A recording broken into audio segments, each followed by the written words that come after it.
Deloise. Hello, Jen Stone. Welcome to another episode of Wizards of Waverly Pod. Wow, you did it good. No, I kind of like half did it.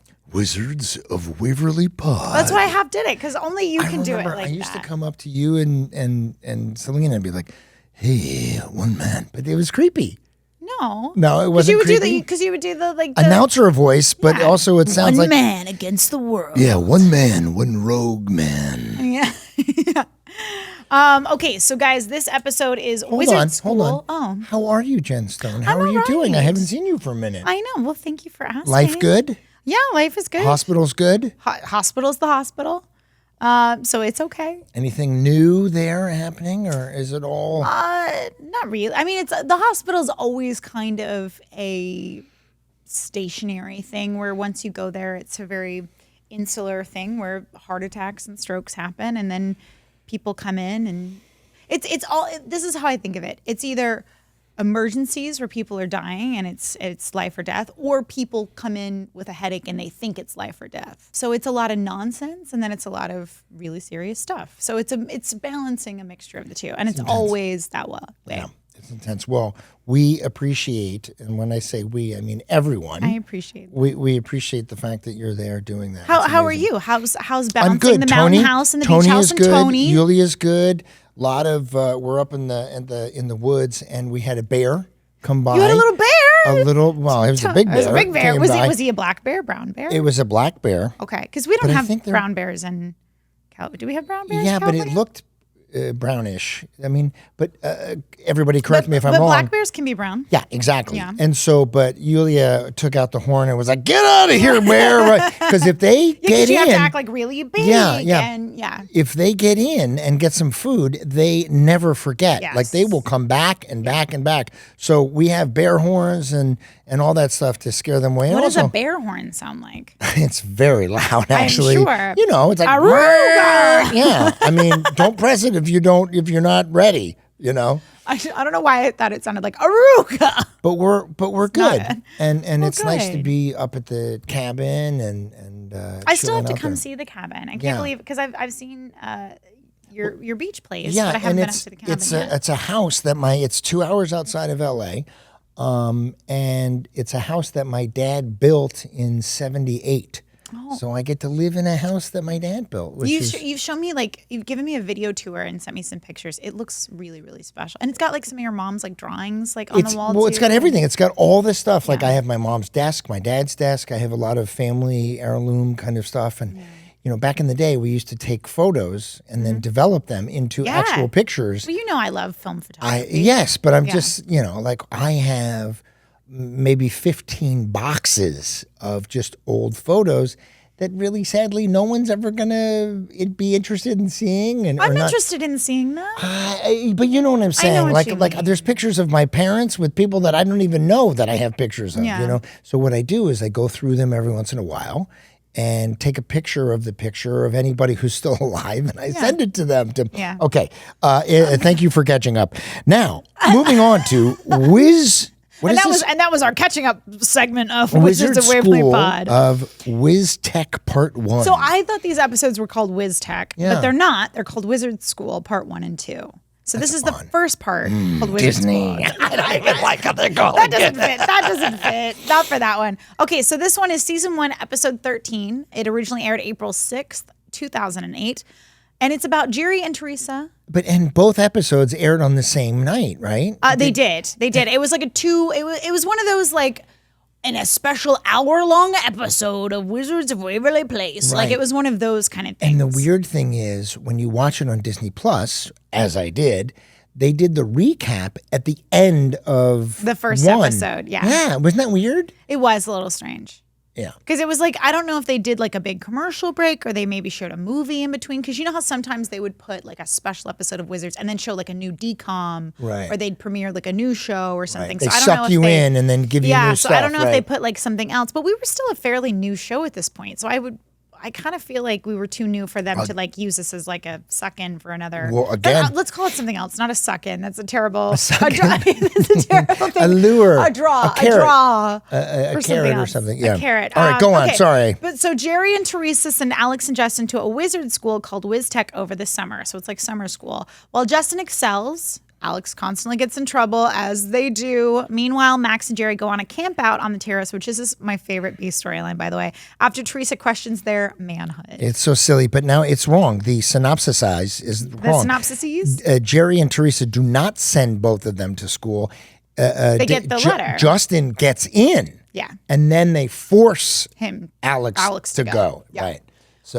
So technically they send Alex, but not Justin. Did you ever go away to school or anything when you were growing up? I went to camp. No? Oh, okay, I went to like summer camp. I grew up Southern Baptist, so I went to a lot of Southern Baptist summer camps. It's good to get away as a younger person and go there. Yeah, no, it is. I remember go away from your family so you can function on your own accord, Well, and it's also too just fun. It's good to give your parents a break, and it's also nice to have that kind of group dynamic, because I remember making a lot of lanyards, doing a lot of zip lines. You know what I mean? It was really fun. Right.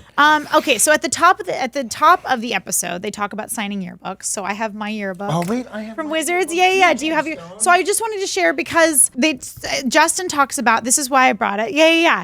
So they talk about signing yearbooks, and Justin has his completely full. Yeah. And did you get yours signed? I got some of mine. Oh my God, signed. you have it all. I'm so jealous. Did nobody sign yours? Look here. Oh no! On the inside, nobody signed the back either. It's the high school on the inside of the thing. David, wait, okay? Nobody signed mine. I'm a loser. Did you not have anyone sign? I like that I have it though. No, okay. Know? Oh, but the back is when the back is when it was blown up. Right, when it got blown up. Yeah, when it got blown up. But no, I have by everybody. So nobody signed yours. That makes me so sad. 2007 to 2011, Tribeca Turkeys, Tribeca Prep, yeah. and you know what? I'm gonna take some pictures for people who are just listening, and I'm gonna post some photos of this. We'll put them on there because there's great pictures in here. There's no, there so are much really fun, good ones in here.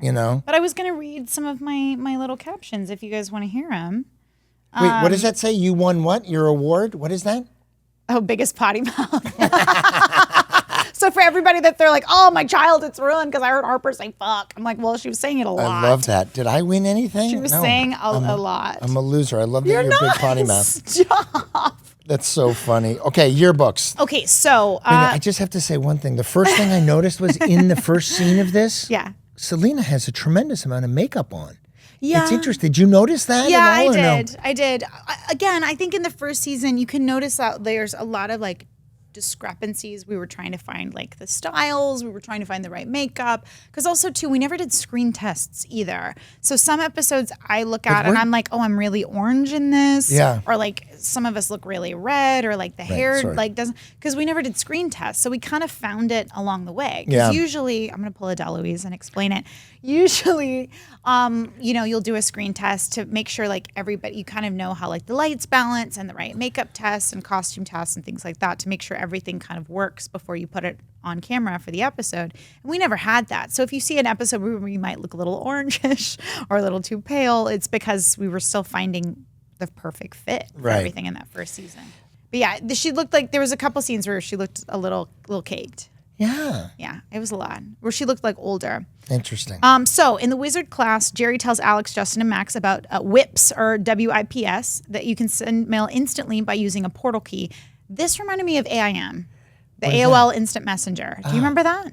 AOL? Yeah. No, the AIM Messenger. Did you ever have that? AOL Instant Messenger. Yeah, back in the it's day. like a texting, but with but you would have like away messages. You had a screen name. You had it went doop, like when it sent. Like it was something that you had to be logged in. Yeah. And it would make like a door opening and closing. I'm kind of remembering. Okay, your face says no, but it was a big thing for me. I remember my screen name was Outside the Box Girl because I thought I was so unique. Oh my God, I love that. And I just, for some reason, when I heard like the WIPs thing, I just thought of AIM. Yeah. So much. So I don't know if anyone else. I remember AIM. I know, and I remember that. But, I remember I'm seeing the AIM. Well, like but the door those would were go like text messages. It was yeah, text but you had to be for, on the computer. Right. You had to be on the computer, and it would say like you would have an away message when you were away from the computer. Right, and this was because we didn't have phones that would text like this. Yeah, well, you did, but you would hit like 3 buttons to get to one letter. Oh my God, that was the worst. The worst. It was had so to hit bad. to spell something. It took like 4 days. Forever, because like literally it'd be like A. Yeah, and you had to remember what numbers were what letters on the thing. Oh, it was rough. But anyway, so the wizard instant mail reminded me of Anne. Right, where you put a key like in that you could open a portal, and you just had to say the name and who you wanted to go to, and then the mail would go there. And this is how Justin learns that he got accepted into Wiz-Tech, a wizard boarding school for summer, which sounds sneakily like Hogwarts. While Jerry, Teresa, and Justin go shopping for Justin's wizard's robes, which were bathrobes, essentially. I love that. So this is the episode where our writers really leaned into the comparison to Harry Potter thing, yeah. What you guys don't with the fans, I don't know if you guys remember this, but the fans, well, I guess they weren't fans at that point, but I remember before the show came out, that first season before we had aired, I remember reading so much crap about people just hearing about the announcement of the premise of the show and being so irritated that Disney was just making a Harry Potter knockoff, and oh God, it's going to be so crappy and blah, blah, blah. Like so much negativity about how this Harry Potter knockoff that Disney Channel was doing was going to be so bad. And so I love that our writers leaned into it and kind of was like... Addressed it. But they addressed it in like a satirical way where they were like, you know what? We're going to address the fact that we are a Harry Potter knockoff, but we're kind of our own thing. And I love that Wiz-Tech was kind of like a low rent, almost like Hogwarts. Like if Hogwarts took place in like a back alley of Brooklyn, like that's what Wiz-Tech was, where they had pigeons bringing the letters, they had bathrobes, the glasses were like plastic. Well, and what Octavia Spencer, who was in this and so talented, so good. It was so great to work with her. She was really fun to have on set, and we get the glasses, and Justin's like, is there some kind of magical thing? She says, no, they just go good with the outfit. That was what it is. Yeah. And then David says something that we never went back to, and he said, I want to go to Wiz-Tech because I want to get into Transylvania State. Yeah. Which we never went back to again. I love that. Maybe that's where the dog went. Yeah, the dog went to Transylvania State. Never saw him again. He went to the pound at Transylvania State. There's also something that happened in this episode that's so interesting that I go, oh, look at that. That's so weird. Because when you're watching television on a sitcom, you don't typically see anything. You don't see the television. And in this episode, you see the Russo's television for a little bit. Oh, that's and true. It's not a flat screen. It's like a tube TV. It's like old school TV thing. But you never really see in the fourth wall or any kind of thing there. Do you want to explain what the fourth wall is? The fourth wall is, there's the first wall, there's the second wall. So the fourth wall is where the cameras are. It's outside of, it's where the audience is. Because all sets, if you look at any setup, there's 3 walls, right? And so that's why you hear them say, like, don't break the fourth wall, meaning don't look into camera. Right. Don't break that suspension of disbelief. Which, if you haven't seen the movie Ferris Bueller's Day Off, he does the best. I can't remember his name right now. Sarah Jessica Parker's Don't husband. ask me today, because I can't find any references in my head today. Matthew Broderick. Broderick, thank you very much. Pull that out of my ass. On Broadway, doing Bullets Over Broadway, which was amazing. But he would look into the camera and talk to the audience, which was which was so. Oh, hi there, everyone. Welcome to Wizards of Waverly Pod. But he was very pointed about when he would break. Yeah. So, and I think we did that in the show a couple times. I at least remember once we broke the fourth wall. So it's the bathrobes. Alex tidies up her mess in the living room and uses the portal key to send the mess of her room away. And I would kill to be able to send the mess in my house to some void somewhere. I saw this and I was like, oh my God, that would be so nice. There's a couple rooms that I just would whoop and just get that right out of there. But also, we were talking about your Alex. You did this again with the portal. Yes. Like you brought that back. So it's interesting. It's interesting to see that catchphrase kind of pick up. Morph into what it became. Yeah, no, of course. Exactly. So obviously the portal thing fails. The whole house gets sent up to her room. And it's unknown as to how Alex got the mess out of her room, as the staircase went up there as well. Yeah. So Jerry and Teresa, that's the moment they're like, you're going to Wiz-Tech as well. Because she's making a mess of the house. They need a break. And Wiz-Tech, there's this thing called Pond 5 where you can go and pull a generic sound that you don't have to pay for, or some kind of music, or some kind of like horses running. There's a little clip that you can get, and I really do think that the castle that they shot here was a Pond 5 kind of thing, and I don't know if it was the Disney castle, the actual, I think it's Neverstein. Castle or something. Oh. The castle that it's like a real thing? Well, that the at Disneyland, the castle is based off of a real castle in Germany. Yulia's going to be like, I told you how to say it, but you didn't say it right. But I think it German might lessons. be that, but a different No, I want to look that. Try it again. I'm sorry. I don't mean to put you on the spot. I phonetically spelled it. And you're not gonna... Neustein? Neustein Castle? Yeah, now I kind of want to look it up and see if that's it. Yeah. If they were that pointed about it, I'm impressed. But I feel like they just picked a random castle. It could be, but it looks like it. It looks like you've not heard about this German castle. No, I haven't heard about this. It's the Disneyland castle at Disneyland is based off of this. Well, because I know, German in castle. Disney World, it's a certain princess's castle, and then at Disneyland, it's a different one. And then, really? Yeah. So, at Disneyland Paris, it's Beauty and the Beast. At Disneyland in America, it's like Aurora's castle or something, and then don't quote me on that. I know the Who's Disney Aurora? from Sleeping Beauty. Ah, okay. Yeah. Sorry. No, Sorry. Jesus. And then I think in Disney, don't quote me on this, but I know it's different. Every Disney park has their main castle is a different princess. Okay, I didn't know that. Yeah. Good well, to know. I didn't know about Nussbaum's castle. That's not it. Okay, so they're at Wiz-Tech. This is where we meet the incomparable Octavia Spencer as Dr. Evelini. Who, by the way, I don't mean to interrupt you. No, but please. I rented Tate, what was his name? Tate Taylor, who directed The Help. Allison Jennings lived in one side of his apartment, and then Octavia Spencer lived in the other side. My God. And I rented that same place. So I lived after. While they were filming or after? No. This is after. Oh, okay. After they lived there, and then I rented way down the road. Okay. The same apartment. That's so cool. Where was the apartment?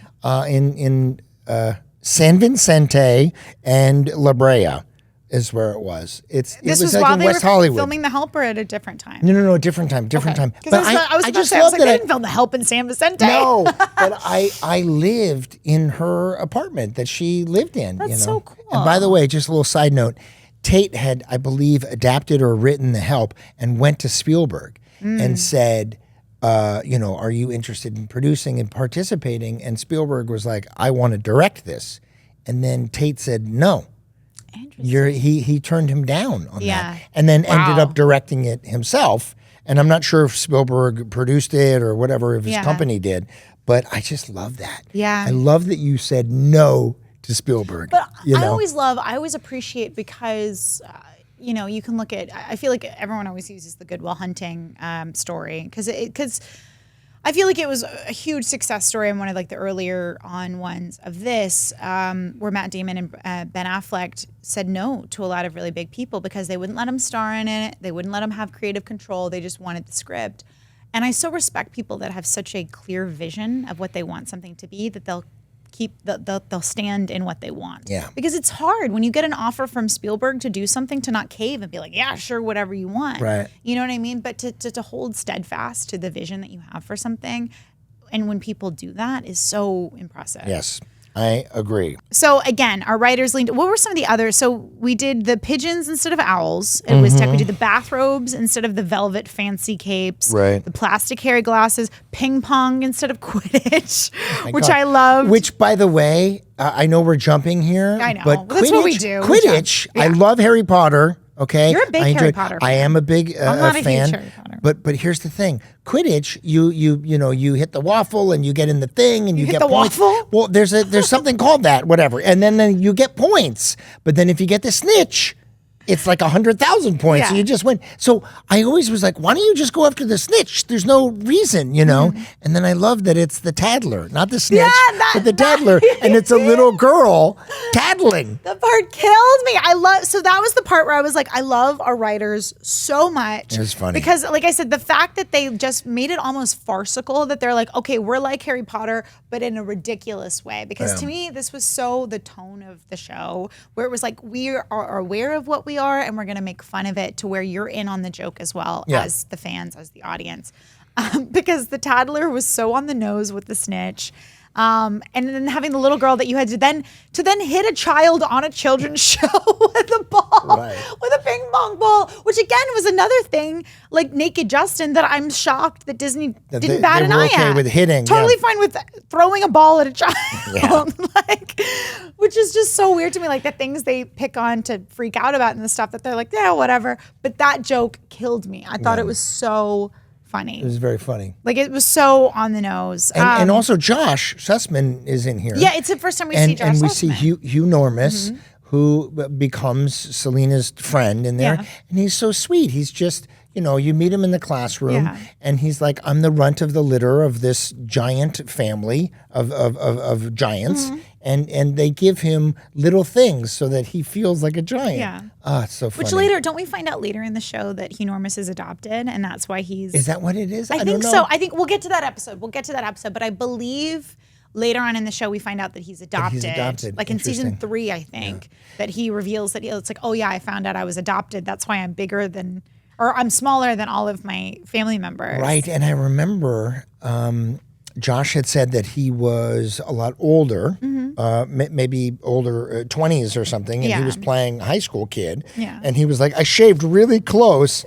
And then he told us that the actor who played, is it Draco? It's... Jerko something or other. But that How do I not actor have this was on my notes? Good older Lord. and had like scruff and he talked tattoos, about how he didn't... And he came in during the run through and they got recast. They got recast to the guy who I also do love that he's got a patch on his eye, and he's like, "What's up with the patch?" He's like, "I just wear it so I don't have to wear the fucking glasses." You know, which is so funny. Like, and then I also love the gag where he's switching it back and forth. Yeah, or there's a part where at one point he looks through a hole in the paddle, and then he actually puts his eye up and looks patch. I don't know if that was eye patches that was pretty Wiz-Tech fun. 2 or something. No, it's in the second one, so we'll get there. But okay, so back to the B storyline, which is Max and Jerry, me have our manhood has been questioned by Teresa. And we say that we could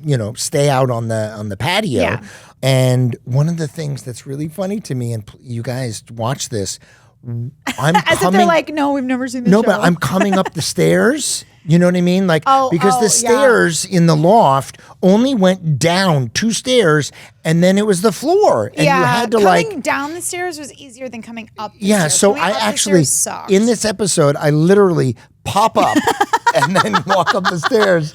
I watched it like 4 times. I thought that was so funny. Dude, it's so rough. There's a bit where we're out on the patio, and we're like really cold, and we're sitting out there, and we're in our sleeping bags on the lounge chairs, and there's a helicopter that I thought was great dialogue. Like, what are you guys doing? Are you okay? And we're like, we're fine. Was your manhood questioned? Yes. Well, he's like, good luck. It was that comedy of threes where it asked, what did they say? They said, have you seen a stocky male holding a bag of money? Are you locked out? Has your manhood been called into question? Like that rule of threes with comedy. Exactly. It was so good. I believe Jack, who was Peter Marietta's assistant, who also moonlighted as Santa in the Christmas month. So there's actually a movie that he did beard. about being Santa Clauses. During Christmas, there's people who are Santa Claus throughout, and he did a movie about that. But that was Jack's voice. That's right. I remember him doing that. But it was always really interesting closer to the holiday months because you'd see him getting into Santa. His beard would get bigger. Right. That's so funny. It was always really funny. And then back at Wiz-Tech, once we've gotten through the has your manhood been questioned, Evilini lets her evil side slip with an evil laugh, which I love that every time she did an evil laugh, she'd be like, "Ooh, that one was spicy." Yeah, her comment on it, and it was good. She did a great job at it, and she had to do it. Like they went to it a couple of times. Lot. It was a little bit of like, what's his name from Spy Kids? I'll show you the thing, but they did it like 6 times.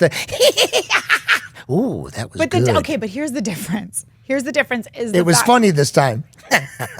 Yeah, so because I didn't get sick of it. I didn't get sick of it when she did it. I didn't get sick of it because she found new ways to do it. She reinvented it every time. Versus Daryl, like he said it the same time every single time. It was too much. And so it's just a testament to the fact of like if you get a gag over and over and over again, reinvent it. Find a new way to do it. Like get creative with it. Don't just let it lie and be the same thing every time. And that was what, like, I honestly, like, I realized that they were obviously doing callbacks to that joke over and over again, but she did it differently every time. So that line, whenever she would go, "Ooh, that one had attitude," or "Ooh, that one was this," it made sense because she did change it up. Yeah. She didn't do the same evil laugh every time. It was great. And I think David joins her, tries to do it, and like chokes on it, you know? Yeah. So in Evelini's classroom, Selena is, I believe, texting, and she's on a sidekick. Yes, which is so. It just the phone shows you I the time. So bad. It's so funny. You would slip up the thing and text, and you would just. And I remember Selena on set just playing with that, like flipping it up, flipping it down, flipping it up, flipping it down. And then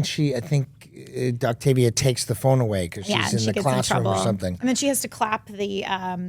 Which that effect the erasers was, and then like letters come out or something. The J hooks her mouth. Is that happen? I don't even remember. I blocked that out. The effect was not. The effect goes in the chandelier folder. But like it like she's like, "Oh, the J always hooks me" or whatever.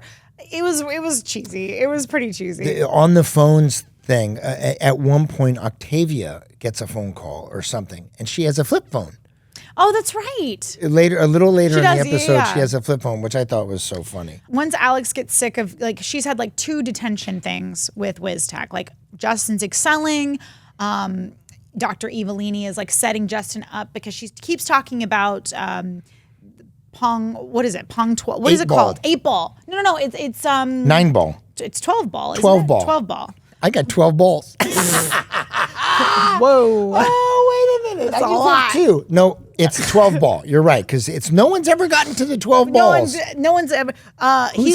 Whose hand is in there in the 12 ball thing, and they just throw it out? That was probably Justin. Probably. That had to have been props. That had to have been props. What a pain in the ass. He had to sit in there the whole time. But yeah, so she's trying to get him to be the most epic 12 ball player because nobody's gotten past 11, and he's excelling at Wiz-Tech. And Alex is like, "Get me the hell out of here," because this sucks. So she tries to escape by sending herself home using the portal key, which doesn't work. Shocking. And sends herself to the male sorting room. Wait a minute. Yes. She's going to escape. Yeah. Okay. And for some reason, David's in his bathrobe with a thing, and he's like, "It's bath night."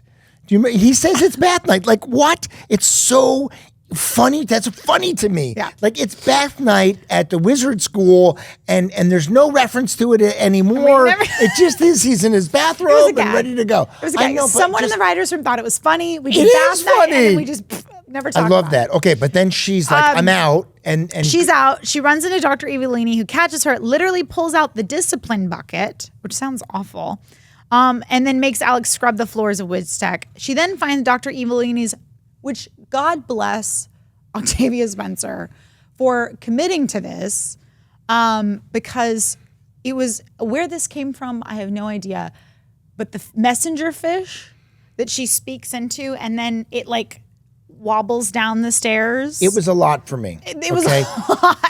How the fuck is the fish going to go get to her assistant or her sister or something? It was a lot. I literally remember watching the episode back and just being like, so the fish took like 5 minutes to get down the stairs alone. Yeah. How is it going to like whatever so silly. to her mother's house? Was that Jack's voice too, do you think? Was he also the fish? I don't know if he was the fish or not. I feel like Jack did a lot of voices, so I wouldn't be surprised. And especially in the same episode too. But anyway, so the fish gives away her whole plan because Evelini's the whole time she's trying to impress her mom, who's also like this evil genius. So she's telling her mom through this evil fish that she's going to drain all of Justin's powers because she's going to get him to Lava Land. At Volcano Land. Lava Land. Which is is very much like Disneyland, right? Yeah, exactly. But with volcanoes and a more nefarious, Right. evil quest involved. But yeah, so we went from the pigeons and then the fish. Like I said, this seems like Brooklyn backwoods Hogwarts. It was very odd to have a messenger fish. I just want to know who. I want to know what late night writer's room. They're like, let's have it be a fish. Okay, let's go home and sleep. Exactly. Like what 4 a.m. idea was the fish? Yeah. That's what I want to know. So this was the first two-parter, like cliffhanger episode of Wizards. I think we started to get into more of those with like the Wizards versus episodes, especially in like the 3rd season and the 4th season. Right. With like the bigger episodes. Can you remember like an episode of TV where you like were on the edge of your seat? Where they did like a two-parter? A two-parter. I don't know, but or even like an episode of television that you were just like, oh God. Or like a cliffhanger. Yeah, I'm trying to think of this show. It's on HBO and it's about the family and they all want jockeying for position. And Succession. Yeah. I mean, it's not so much about a two-parter, but is the second an episode ends, I'm like, I want another one. What's going to happen? Good. Have you seen the finale? I have. And thoughts? It's amazing. I loved how it ended, and I'm not going to spoil or anything. No. But I will say I think Succession, which I couldn't remember the fucking name of it, but I think it was one of the best television shows ever. I think it goes in with like Sopranos, 6 Feet Under, like one of those classic family dramas, like just like great, and all HBO, but like all really great family dramas. Yeah. It was so well written. Oh my God, so well written. It was one of those shows that I have to say the finale left me, which I think is kind of the point. It left me feeling really empty. Well, you know what's funny? Which was kind of the point. I feel like with that family. I don't want to ruin anything for anybody, don't ruin anything for people that haven't seen it. But it's been over for quite a while. But like, someone's going to be like, spoilers. But here's the thing. They're all still billionaires. Even though there's a sadness to it, money is not everything. Clearly, but the way that they ended it, which was very poignant for what it's about. Who's the number one child? Who's the pick? Who's the takeover pick? But there was such an emptiness to the way that it ended, which, like I said, I felt like it was very poignant with the empty existence of all of those kids because their whole life was about who's going to be the number one child or who's going to take over this business, and then. It ended how it ended. Just now spoilered. I haven't kind of, sort of. I'm awful with that, by the way. For me, you know what it was? It was the Grey's Anatomy bomb episode. Do you remember the one with Christina Ricci where she guest starred? Where I remember when the plane went down. No. It was before the plane. My new best friend, Patrick Dempsey. Yeah. But it was where, so Christina Ricci plays this EMT who this like husband and his friend are playing with like they're like Civil War reenactors, and they get this like bomb off. This bomb goes off and he gets it stuck in him, and Christina Ricci panics and like holds it, but if she lets go of it, it's gonna go off. And Meredith or Ellen Pompeo, like she panics and runs, and she puts her hand in there, and it's oh my God, it's this great 2-part episode, and I've still watched. Does somebody die with the bomb? Did they do? Well, you know who dies. You know who dies is and he was so great. Was the guy from Friday Night Lights, Kyle Chandler. He's the bomb squad guy. This is my I don't remember face. No, it's okay. It's okay. So I remember this was like prime Grey's Anatomy. So like he comes out, and I'm trying to remember what the song is. I think is it Chasing Cars? No, it's not Chasing Cars. I can't remember. The song is like so like visceral in my brain, but I can't remember it. So maybe not that visceral. But there's this like slow walk thing where they're trying to walk the bomb because obviously it's a hospital. So there's all these like oxygen tanks and they have to get it out of like the safety zone or whatever because they're in the surgical wing because they're all surgeons. And so anyway, so he has to like he's talking her through it, and there's all these great speeches and stuff. And anyway, so they're walking through it, and like Meredith like looks back at him, and then they hit this like bump or something. And it doesn't explode, and then all of a sudden it explodes, and he dies and turns into the pink mist that he described about.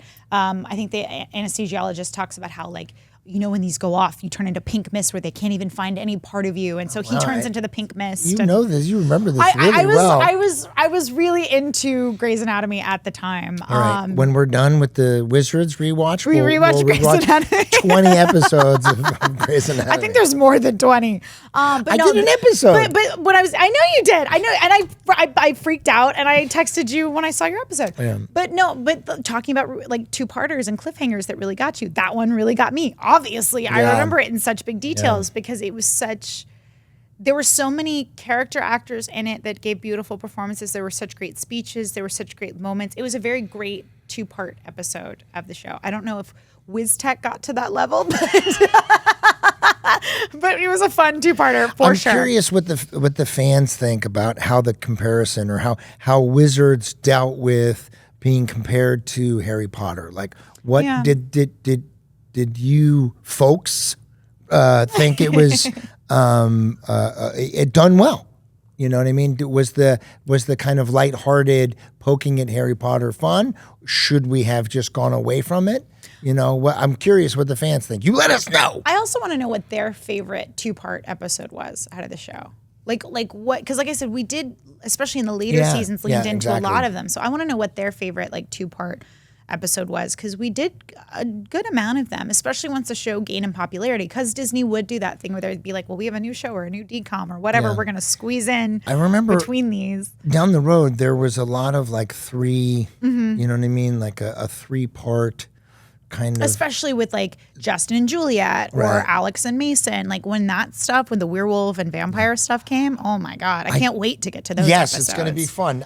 Because of the WIPS or WIPs in this episode, if you could send mail anywhere using the portal key, what would you send and where would you send it? I would send it to my in-laws in Germany, because when you send stuff to Germany, you have to like, if there's something inside and it's a gift, you have to like let them know, and you have to pay and go to their. But I would send them something wonderful, and I would send it to Eva and Jochen, who are my in-laws, and I say, "Hallo, wie geht's? Sehr gut und dir." They watch the show, by the way, and they love you, and they, we talk very fast in English, but they're watching it and they love it. And they're like, who are these colorful English people? They really enjoy the show, though. They're like, I love all of the big gestures and the colorful. So I'm sending you guys love. Aww. Who would you portal key? So I would make it a lot easier to send postcards, because I did like this big European vacation or solo trip last year, and I would send some friends postcards from Europe wherever I went. And God, it's hard. It's really hard to make sure you have the right postage and the right address. And I sent you a postcard when I was in Germany, mail. It's not so much I got lost. I forgot to put your unit number. Your unit number. Yeah, but I remembered, sad. and I sent you a postcard, but it didn't fucking get to you. I know, but I wish I had a portal mail key. But just the fact that you and Yulia even remembered that I love postcards, because I have like this little like book of all the postcards people send me. The fact that you guys even tried means so much to me. Now I know. Now I know the thing. You have to add I'll send you another one. No, but next time we go to Germany. I had that happen with a friend of mine. I put like the wrong, because in Europe, as you know, like the way that you put certain things, because a friend of mine was in Brazil at the time, so I was trying to send hers to Brazil, which I should have just not done that. It was too many countries. Yeah. That it just never got to her. So I had gotten this like, because in each city I was trying to send my friends postcards. That's so sweet, though. But yeah, so that's I would make postcard sending a lot easier. I'm doing a magic question, and then we'll get the fan question. Did you ever accidentally predict something on the show? If yes, what was it? Like, did you see something coming up on the show? There were some things that I was like, is this where this is going? I don't know if I predicted it, but I think I kind of like caught on that they were starting to like go certain directions with things. Wait, do you remember something specifically? I think it was stuff with, the stuff with Mason was pretty clear that was going to happen early on.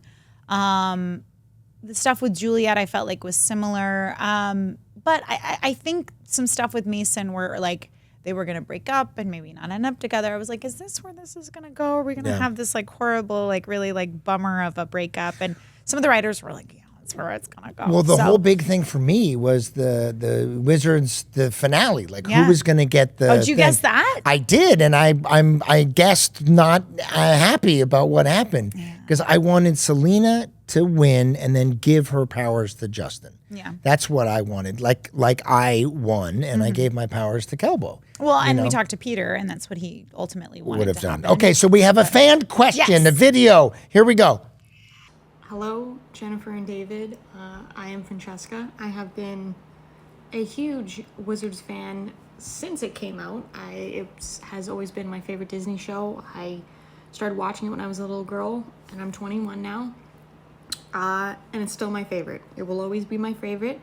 Love listening to the podcast. You guys have such incredible chemistry when you guys talk about the episodes and stories.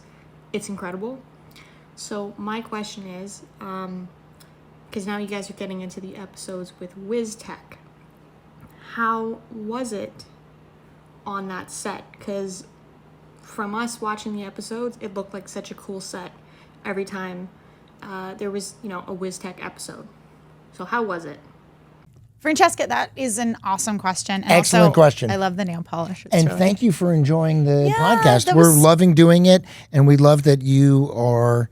I don't know. You said you're 21 and you've been watching it your whole life. I just feel so old with that, right?